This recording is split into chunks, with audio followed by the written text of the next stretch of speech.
So we think of controlling behavior as, maybe domestic abuse or something that's violent or something that's, very extreme. Like, I don't let you see any of your friends and it's very obvious. Coercive control is usually a bit more under the radar. Hey, I'm Petra and I'm here with DEEPX. I grew up in a cult, and today we're going to talk about techniques that cults use that we see in everyday life and what to do about them.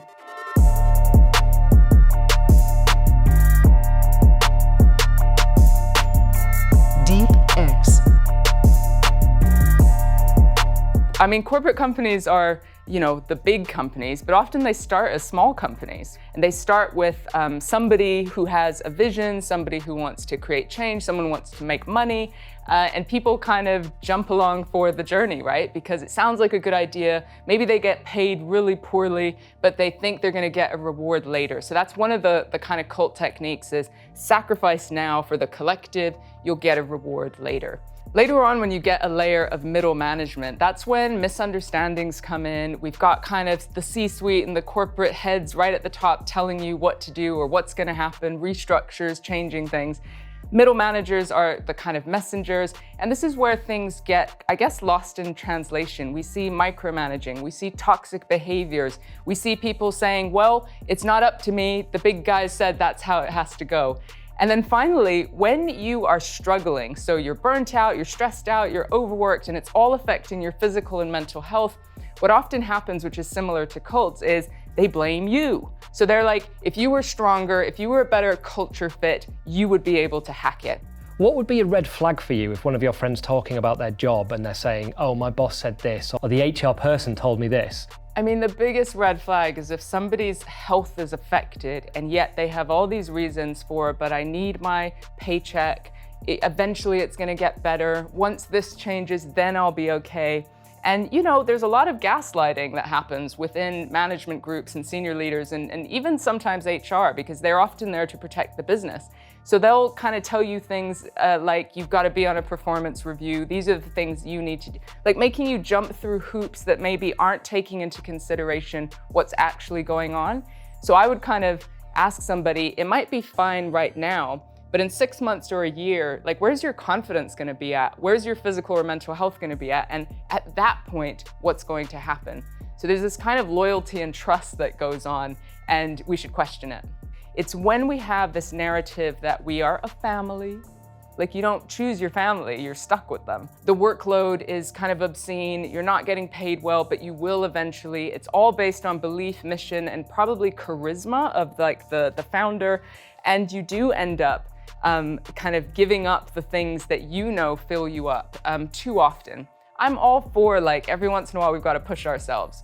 That's okay, right? But if that becomes the norm and then the reasoning is like we're one big family, you'll find out very quickly how much of a family you are when you don't behave in the way that they want you to behave because you're out. That's not a family, is it? So it's those sorts of messages that can get kind of confusing for people because we all want to belong. And it's kind of like a hook on that vulnerability. I mean, gaslighting is a bit like victim shaming, right? So it's kind of blaming the individual or saying they're crazy, they didn't see that thing, they made it up, they've got their facts wrong, where that person knows that those things are true, but eventually starts doubting themselves, I guess. But I would always say there's two sides to every interaction. So there's the manager who might be the gaslighter, but there's also like, are we getting very, just kind of alert to things that may or may not be happening. Like we all make up stories in our head and they could be triggers from our past. So if you were raised in a coercive controlling environment like me, or maybe you had, authoritative father who was very oppressive, or religion or church, you might go into the workplace and see everyone as a potential oppressor, right? So you actually have to think about it from both sides. Like, am I feeling that this is actually reality or not? So do you see how it's complex? Because there are two sides to it. Coercive control is, manipulation. It's often subtle. So we think of controlling behavior as, maybe domestic abuse or something that's violent or something that's, very extreme. Like I don't let you see any of your friends and it's very obvious. Coercive control is usually a bit more under the radar, right? And it's subtle and it's saying things like, oh, you don't love me if you do that thing, right? or you're not part of the group if you want to do that thing, right? So it's kind of little subtle things that are threatening you in the way that you won't belong if you are yourself.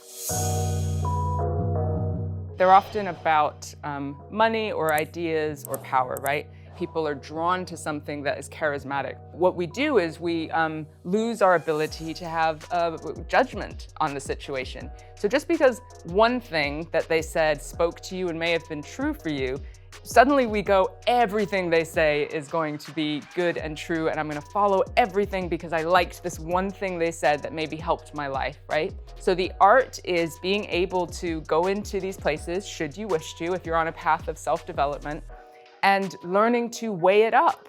Like, just because one thing is true doesn't mean it's all true. So kind of saying, ooh, that little piece was true for me, but actually, do I agree with the rest? Is it connected to what I want, or to perhaps having a group where you can have a check and balance system? But I'm seeing a lot of, again, people want to belong, and we're searching. We're searching for connection more than anything. We're searching for truth. So if you think of social psychology and the experiments around groupthink, often the evidence is that people will do crazy shit in a group that they would never do if you were one-to-one. Politics is really PR, isn't it? It's and PR was invented by Freud's cousin, right? Who was just like, this is a way to use psychology to manipulate people, right? We're also in an age of absolute information overload.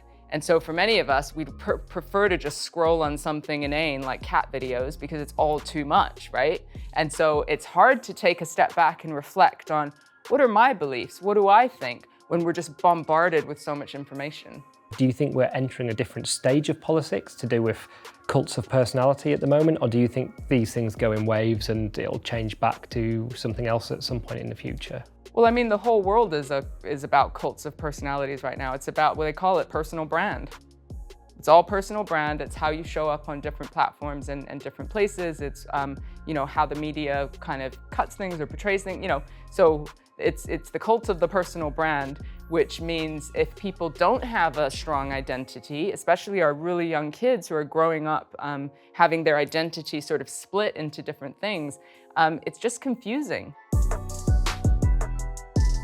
Well, there's techniques. Some of the issues are, again, coercive control, but also the love bombing. Like, everything's wonderful really quickly, too fast, because they're sort of speeding along to rope you in a little bit. Slowly drip feeding kind of coercive control, maybe not in front of anybody, so it's behind the scenes, maybe being very charismatic in public. And so you can get gaslit as well, because they're like, you're crazy and all your friends love me, right? And so you think, is there something wrong with me? And then there's also that kind of shaming of, well, you're not happy because you, right? Rather than taking ownership or responsibility.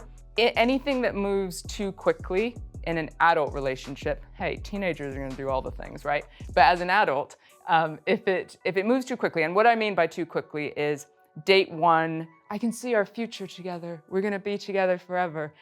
Date two, you wanna meet my family? I know this is the right thing. Look at your eyes, I've dreamt of you. Things that of course they sound great and they sound like, oh my God, maybe this is the one. But actually, relationships are not built on that immediate chemistry. The foundation needs to be knowing who the person is. So the first step, and hey, I'm still learning this, is to go as slow as possible, especially when you know that in your background you're drawn to certain things.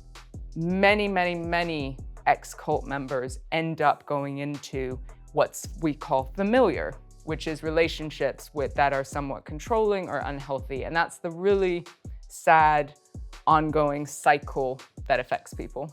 Do you have any ideas why that is? I mean, we all do it. So whether you're in a cult or not, like whatever you grew up around, that's what's familiar to you. So we're then drawn to something that's like, this feels like home, right? This person's charming. I feel safe with them. And it's often like unspoken. It's an unconscious energy that we're drawn to. And then 6 months later, a year later, 2 years later, you go, oh, these patterns are very similar. As far as a technique, it's learning about yourself, learning about your own triggers. It could be therapy, coaching, it could be learning from other people, but having a support network where you if you learn from one relationship, you go to your support network and you say, this is what I learned, this is what I don't want to do again.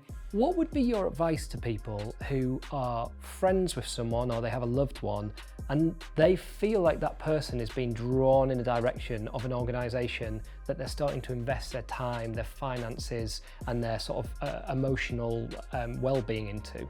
Because I grew up the way I grew up, I'd probably be quite clear and say, these are the 5 steps that are probably going to be luring you in. But if you haven't grown up that way and you're a friend who's like, ooh, this feels a bit worrying, you know, I would come at it from a place of kindness and curiosity.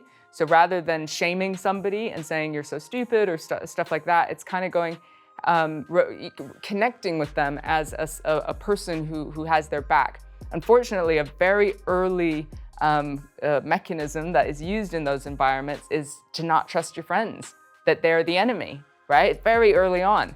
So you'll see quite quickly, you know, parents will say, they just don't seem like themselves, right? So it's difficult to do the right things. But I think naming the things with kindness and curiosity that you're worried about and using language like, I feel worried, not what do you think you're doing?